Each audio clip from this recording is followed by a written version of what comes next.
I am looking forward to the conversation that I'm just about to have with Shawn Shewchuk. He's a dynamic motivational speaker. Shawn not only looks at the big picture, but also at the practical applications and the ability to understand risk and reward. Through his own intensely personal and compelling success story, he shows his audiences how the power of high productivity, persistence, and perspective can trigger enormous change. And that's what we're all looking for. And that's why I'm so excited to talk with Shawn today. He's the best-selling author of 2 books, including Change Your Mind, Change Your Results. Additionally, he's appeared in 2 movies. The first, The 1 Minute Success System, where he was featured alongside Brian Tracy, and the second, Game Changer, which he also produced. Shawn Shewchuk is among the most sought-after speakers in North America, and I Dominate Speakers magazine has named Shawn in the top 25 speakers of 2022. Shawn, I really am looking forward to our conversation because I think we're going to learn a lot from the questions that I have to ask for you today. Thank you. It's good to be here. Likewise. So I just want to jump right into one of the controversial questions that I thought of when reading about you and watching some of your videos. This whole idea of not being able to manage time. This idea of time management is all over the internet. But you have a different thought on that. Why can't you manage time? Well, it's a great question. And I remember many years ago, and I will answer it, but I'll give you the long-winded version to start off with. Many years ago, my first coach was Bob Proctor. Probably you and most people watching and listening today know who Bob was. Yeah. And unfortunately, we lost him a little earlier this year. But one of the things he said to me, and for generations, and you're right, this is everywhere, we've been taught, and there are coaches and consultants and so-called experts who talk about time management. But here's a reality. And if you really think about it from a logical standpoint, you can't manage time. You get all there is. This thing doesn't stop. Okay. So what it really comes down to, and it's a very simple approach. I was a farm kid growing up. I'm a simple guy. Is that approach that what are those things you're doing in the time that you're blessed with? We're given a certain amount of time every day, every week, every month, and in a lifetime. What are you doing from a high leverage activity standpoint? What are those things that are moving you in the direction of your goal or objective? Productivity is defined this way: any action, step, or activity that moves you in the direction of your goal or objective. The challenge for most of us, and especially those of us who have maybe committed to being entrepreneurs, is we get busy. Busy doesn't equal productive. Okay, and that's a point. Busy doesn't equal productive. So we need to determine what are those high leverage activities, those things that we should be doing, not that quote unquote need to be done. There are a lot of things that need to be done. That doesn't mean you should be the one doing them. Okay, so this is where we get really serious and say, okay, if you're going to grow your business, if you're going to scale your business, if you're going to achieve financial independence, if you're going to achieve freedom, by the way, is defined in 3 ways: the ability to do what you want, when you want, and with whom. That's everything, right? But it all comes down to how we structure this. So when we understand that we're only gifted a certain amount of time, and it's up to us to be able to determine what those high leverage or highly productive activities are, those things that are going to generate the results we want, that then should behoove us, I would hope, to be able to focus in and execute on those. What I'm getting out of your answer is really it's more a matter of what we direct our focus towards. Yeah, so when I work with people, I'm a little different. There are lots of people out there that say I'm a marketing coach, I'm a life coach, I'm a business coach. Well, there's hundreds of modalities. And I want to share something. I've been doing this for a long time. We've worked with almost 12,000 clients now, I think. And here's the interesting part in all this is it's not about one area, one modality. It's about a holistic approach. I could be the best salesperson in the world. That doesn't mean I have anyone to sell to. I could be the best marketer in the world, but if I can't sell to anyone, I'm still dead in the water. I can have all the knowledge, skill, and experience around what goes on in that 6 inches between your ears. But if I don't know how to take that and apply it in the right way, I am not going to benefit anyone. So it's about coming at this. Mindset is important. Marketing is important. Sales is important. Business structure and process are important. All of these are important. In order for you to be truly successful at a high level, you have to be able to attain skills in all of those areas. It's not daunting.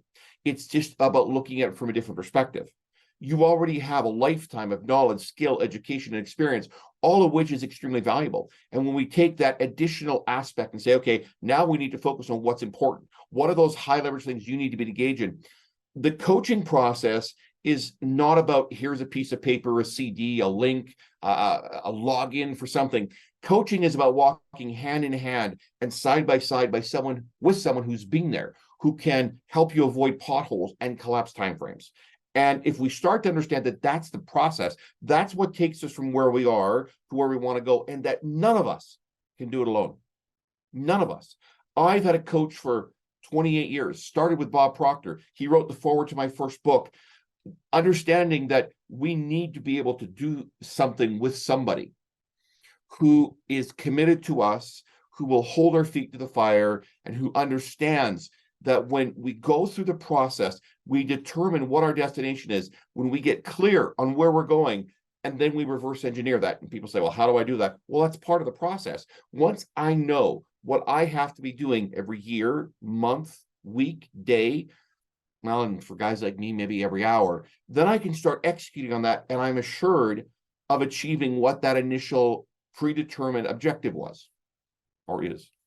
Okay, now you may have already answered this question then, Shawn, but what about your 3-step method to massively boost productivity? It's a good question. And I love talking about productivity, because productivity has been a buzzword for a lot of years. We talk about becoming productive and having productive teams and how do I increase productivity. And I have kind of addressed this. So once we understand what productivity really is, and I said this a moment ago, we start to understand that it's any action, step, or activity that moves us in the direction of our goal or objective. So once we do that, then we have to say, okay, I'm going to determine what are those things that I need to be doing, have to do, that's my role. And then also download, delegate, and automate the things I should not be doing. You can't grow, you can't scale a business until you know, number one, what you should not be doing. So once you're clear on, hey, these things, they need to get done, but I shouldn't be doing them. Maybe they're a $15 an hour activity, and we need to have someone do them, but I'm not going to be the one to do them. It's not that I'm better than them, but if I could generate, and we'll use hourly, that transfer of time for money for a moment if we can. I don't like it, but let's say we do. If I'm going to do something that's $1,000 an hour and that's what I can do, I shouldn't be engaged in the $15 an hour. Okay. And it has nothing to do with anything but managing those activities. Remember, we talked about time management, managing activities. You can't manage time, you get all there is, but you can manage the activities and the time you've been blessed with. And that's a big part of this. So understanding what you should be doing and what those high leverage things are, understanding that productivity means you're going to engage only in those things that move you in this direction. And then the other side is, once you've reverse engineered this, and you know what those things are, high leverage activities, or HLAs we call them, that you need to be doing every year, every month, every week, every day, and for some of us every hour, then it's the execution. It's not about action. I can go stand in the middle of any freeway and flap my arms like a bird flaps its wings, and I've taken some kind of action. But it doesn't mean that it's going to take me anywhere other than maybe getting smacked by a car doing 100. What it means is this is really about engaging in those things that move me where I want to go, and then executing. So action's one thing, but it's actually the execution that's the missing component for most people. Why? Well, because it's challenging. It means I have to change routines. It means I have to grow as an individual. It means I have to do things and engage with activities that I may not initially be comfortable with. I'm not talking about ethics or legalities. I'm talking about doing things differently. I'm talking about doing things that produce results on an ongoing basis. I'm talking about executing on things that are predetermined, not waking up in the morning and just putting out fires or relegating things we don't like to do to the part of the desk we don't look at very often. I'm talking about engaging in those things that are actually going to deliver results that we need, want, desire, and ultimately deserve. So many of our viewers, Shawn, do own businesses, but the bulk of them are people who are in sales. And they are interested in how they can grow their sales. Part of that is productivity. Some of that is skill development. Some of it is mindset. Some of it is whether you're in the right field or not, and so forth. I know you've worked with a lot of salespeople too. So from your perspective, where do most salespeople go wrong in how they use their time? It's a great question. And let me just address something. I think we're all in sales. A matter of fact, our entire team are going through a book right now that was written by a former student of mine who passed away at age 33 in May of 2020. And he wrote what I believe, and I've read a lot of books. I've read thousands of books over the years in a whole bunch of different areas of focus, including sales. This book is without question, I think, one of the best. I worked with and sold and taught people to sell for years. Sales is the problem with sales for most people, not all, but most, is they view sales as a dirty word. Sales is not a dirty word. Sales is something you do with somebody, not to them. That's for starters. And so because even people that may call themselves or have a title on their business card that says, or their LinkedIn profile that says they're a salesperson, sales professional, call it whatever you want. There's lots of titles and terms we can put on this. VP of sales now is the new one, even when you're just in sales. Let's be clear about something. Sales, and then the mistakes, and you asked about the mistakes, is the biggest one. There's two of them. One is prospecting. So making sure that we can call it, the term funnel has been, used in a whole bunch of areas, but that hopper is full of leads. And if you are an entrepreneur and you're kind of a one or two man show, that you still have to have those leads. Where most people get caught up is one, follow up, they fail, and initially building that list of leads is also where they fail. Now, depending on how you're doing this, you still have to have people to sell to. Again, I can be the best salesperson, the best closer in the world, but if there's nobody that I can talk to, that I can engage with, I can't sell them anything, no matter how good that service or product may be. And then where most salespeople mess up, and most people in the service industry mess up, is on follow-up. They have a conversation, whether it's through text or through email or in person or over a coffee or at a networking event or some kind of a seminar they went to, but they never, ever follow up. Now, I'm human and I'm no different, and I make mistakes every day. But one of the things I do is I know what I'm good at. And I also know that I'm not the smartest guy in the world. So two things. One, I have software that helps me. We talk about this a lot: download, delegate, and automate. Sometimes it's the people and sometimes it's the tools. So we have software. And some of the simplest ones, it could be your Google Calendar. And it reminds you, I should call Michael. And I'll pick up the phone, and the person says, oh my goodness, Shawn, you have the most amazing follow-up. Say, yeah, I have Google. Or I can't, whatever you use. And it's interesting. Now we have, in our team, we have all kinds of software, and we have, CRMs and all kinds of stuff. But sometimes it's that simple. It's about picking up the phone because the calendar said, oh, you got to call. Hey, how are you? And having a conversation. It may not even be a sales conversation. The other thing I want, if you're a salesperson, if you're an entrepreneur, if you're building a business, the other thing I want you to do is this. I want you to make a list. And every week, I want you to call at least 10 people a week that you call to say hi. No agenda to sell, nothing other than to say hello. How are you? These are people you've met. Maybe you know them well. Maybe you've done business with them. Doesn't matter. Just call and say hello. And I do this. And I'll pick up the phone. Sometimes it's on my way home from the office. And it's on Bluetooth. And I'll tell, the phone to do whatever it's going to do, to who to call. And it calls and they answer. And they're like, hello? I'm like, hey, how are you? It's Shawn. I'm good, Shawn. Thanks. What can I do for you? You know what? Nothing. I just called to say hi and see how you are. And the phone goes silent. People are like, you just to say hi? Yeah. Why? Because one, it builds relationship. If you're in sales, if you're in business, if you want to be, the thing that is most important is relationships. Strong, powerful, and high trust relationships are where it's done. When I step off a stage and people say to me, they come up and they line up hundreds deep sometimes, and they say, listen, I want to build a business. And I say, perfect. Strong, powerful, high trust relationships. And they're like, what? And then they come and say, Shawn, I want to do the 6-figure and the 7-figure deals. I want to do 100,000. I want to do $1 million plus deals. And I say, perfect. And they say, well, I'm going to put an ad on Craigslist or on Facebook or on, it depends what country you're from. In Canada, they have Kijiji, all these different sort of classified. Listen, you're not doing 6 or 7-figure deals because you put some kind of a posting on some website. That's not going to happen. Okay. What is going to happen is when you have a strong, powerful, high trust relationship, and it's done over coffee, it's done over a glass of wine, it's done over dinner. Why? Because you build trust in a relationship. Nobody's going to do business with somebody unless there's high trust. Build that, do that. And then you know what? Don't be afraid to ask. Say, listen, you know what? We have a really great relationship. I enjoy talking to you. I enjoy working with you. And I went through my entire list of contacts, and I know a lot of people, and I chose you. I'd like to partner with you on Project A. Why? Because the idea is that you get to do business with somebody where there is high trust, and it's a win-win-win. You win, they win, and whoever you're engaged with, whether it's clients, whatever it is, gets to win. And that's the focus. So when I asked about where salespeople make mistakes with managing their time, the few things that I'm getting out of it is, one, they don't use enough of their time to fill up their hopper, because then you're out on the freeway flapping your wings, but you don't have anybody to sell to. It's true. And two, they are not following up well, which is something I've talked about probably almost too many times on this channel, but I believe in that so much. Yeah. And that goes back to the use of time, that if you're using your time in ways that you feel, I don't have enough time to follow up, that's a crucial mistake. I mean, that you're missing out right there. Because I think some of the people are saying, oh yeah, I'm so busy I couldn't call 10 people a week that I don't have an agenda to talk to.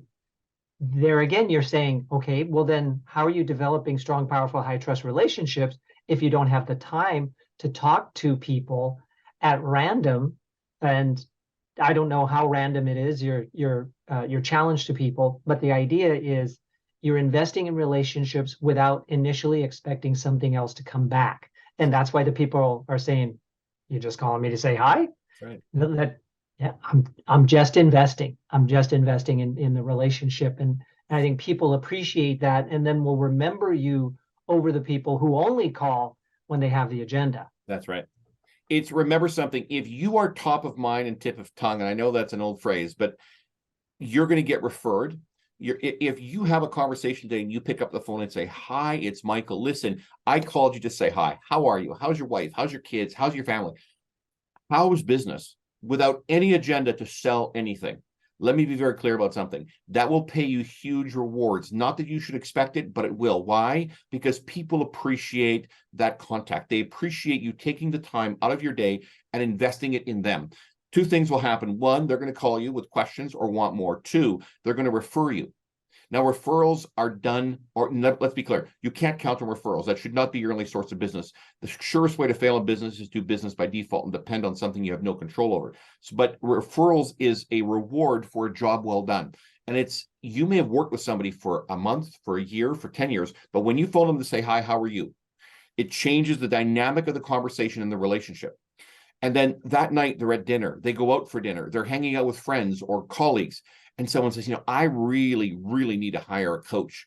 I need someone who's high level, who can, et cetera, whatever that is. And that person you phone says, hey, you know what? I know just the guy you should call Shawn, or whomever that happens to be. And I think that's what's important.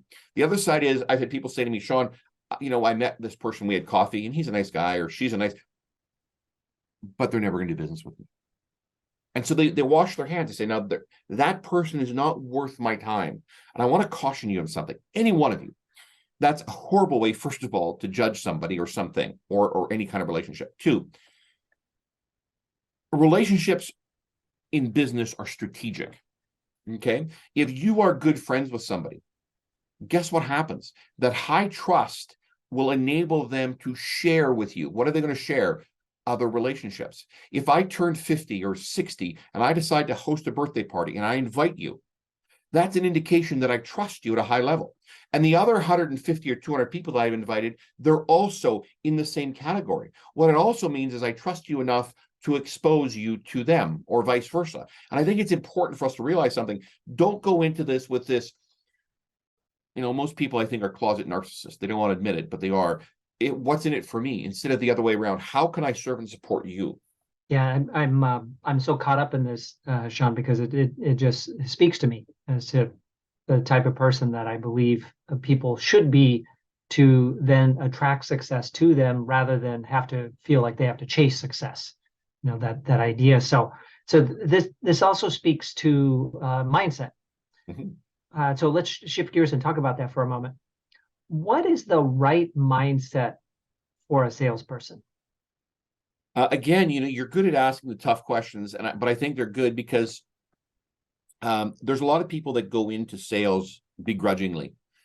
They feel they're forced to. They feel that sales is a horrible profession, and yet, if you look at the world today, it is still one of the best, if not the best paid profession there is.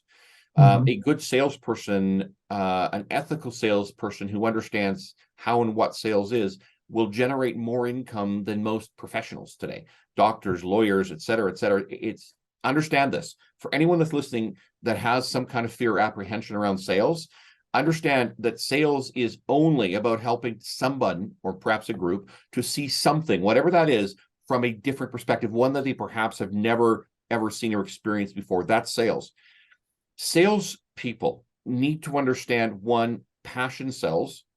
Two, if you are in a bad place, emotionally, spiritually, mentally, the person or people that you're communicating with, you're selling to, it's automatic. They see it, they read it, they understand it. If you had a bad night last night, if you had an argument with your husband or wife, that is evident in the conversation and in anything you do when you're face to face with someone. I don't care if it's virtual like this or if it's in person. Okay.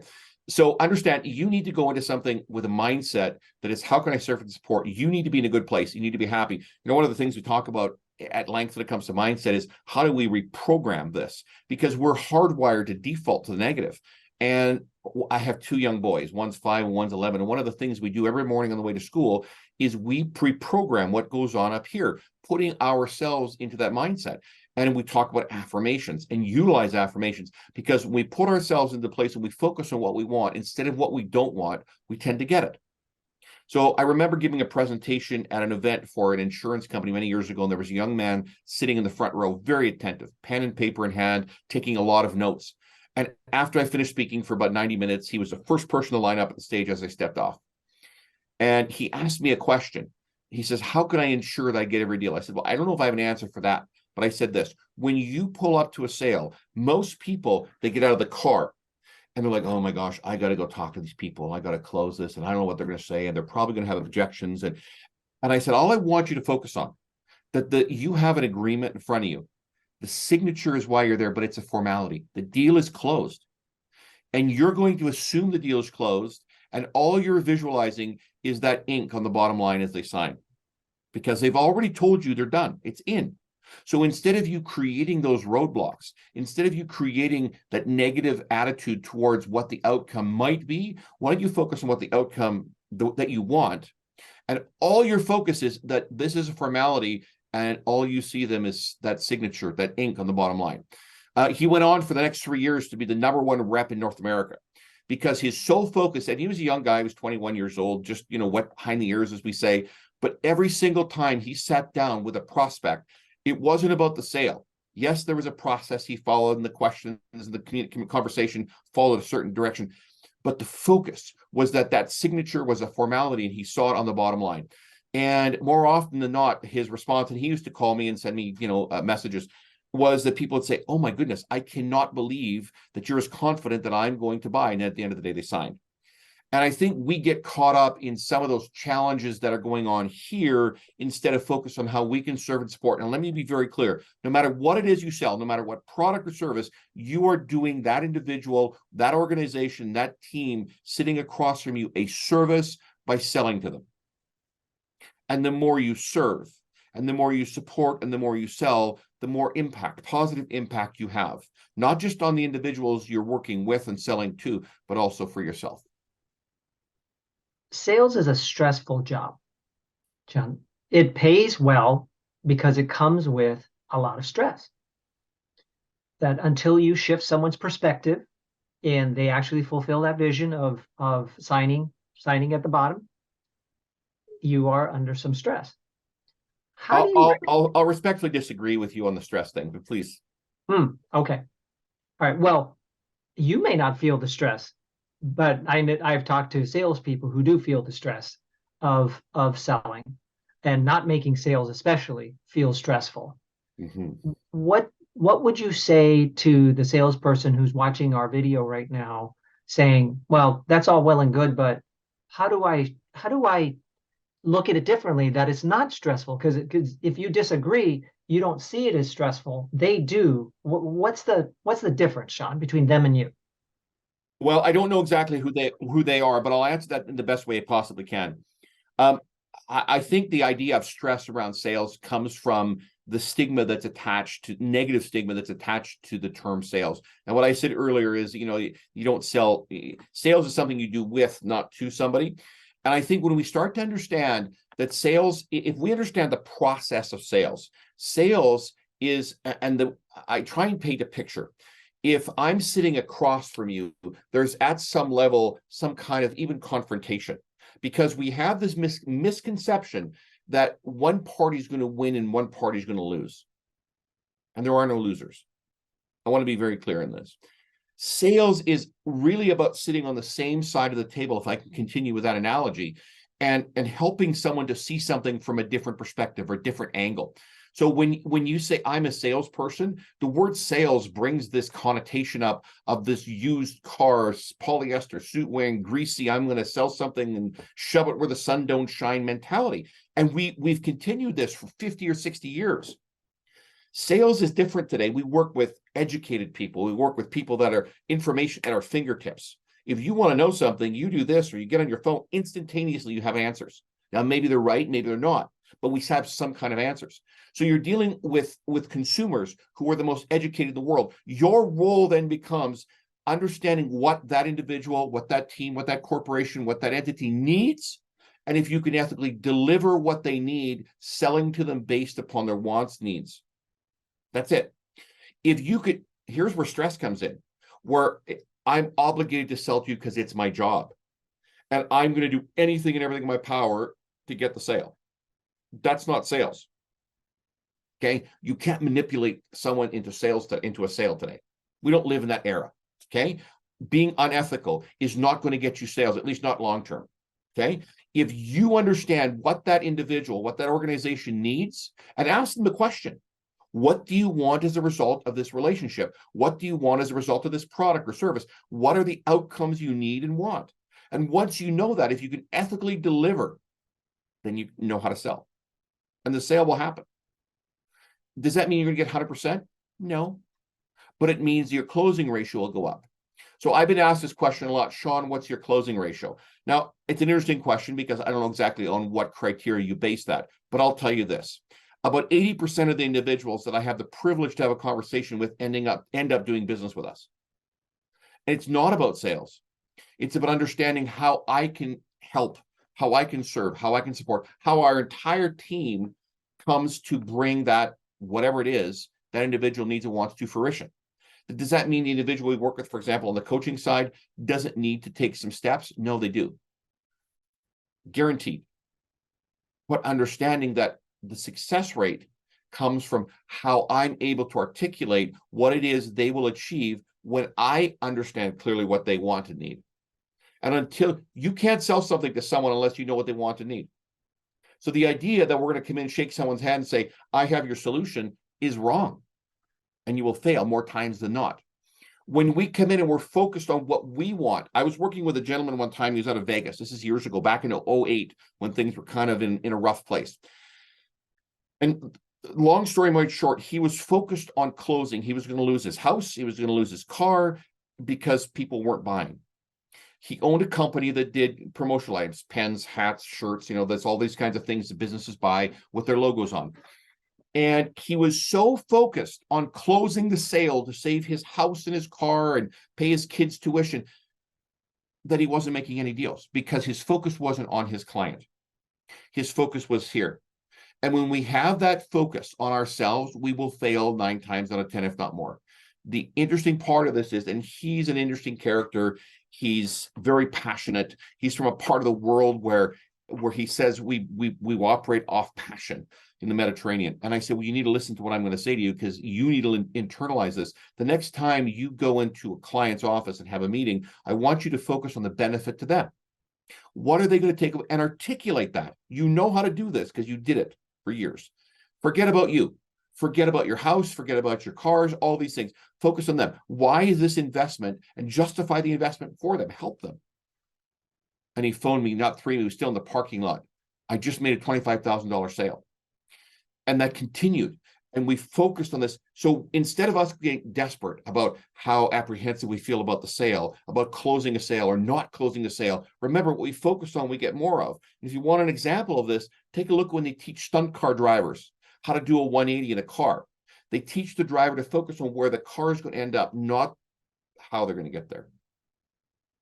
Right? So we get caught up in the how, and that 3-letter word can be the biggest dream killer there is besides the F word, which is fear.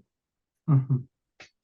Yeah, I keep coming back to that phrase. Sales is something you do with someone, not something you do to someone. And sales is about changing someone's perspective, maybe in a whole new way. And sales is about service. What's interesting here, Shawn, is that sales is like coaching.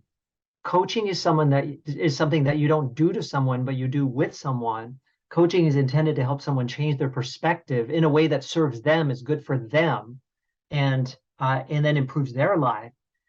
I have not thought about that before. These parallels between sales and coaching, that you are coaching your prospective customer to find a new way of being, of operating, that will serve them and help them to reach their goals in ways that they couldn't have without having met you first. I'll take your analogy a step further. Yeah. Most coaches today can't afford to pay attention, never mind their bills. Most, right? There's a reason for that. And the same principles that apply to sales that we're discussing right now apply to coaching, right? And it's why most coaches are not successful at a high level. Mm-hmm. Yeah. Really, really interesting, Shawn. Thank you very much. Because that was a very, very eye-opening conversation. So how can people learn more about you and how you can help them the way that you've done so generously today? Well, I want to do something for yourself and for everyone that's watching and listening to our conversation today. I'll give them a free gift. I don't know how big your audience is, but for the first 25 people that send a text through to our office, and I'll give you the phone number, and they can send this through. The phone number is 403 457 4002. So 403 457 4002, and I'll send them a copy, all on me, of my first book that Bob Proctor wrote the forward to many years ago. Excellent. And they can go to changeyourresults.com for more information. That's our website, and of course social media everywhere. Just look up Shawn Shewchuk, and I'm everywhere. Yeah. Well, not right now. Right now, you're here, and I am so grateful for that, Shawn. That in the world that you live in, where there are many people vying for your attention, I sure appreciate that you've given some of it to us today. Thank you very much. It's a pleasure.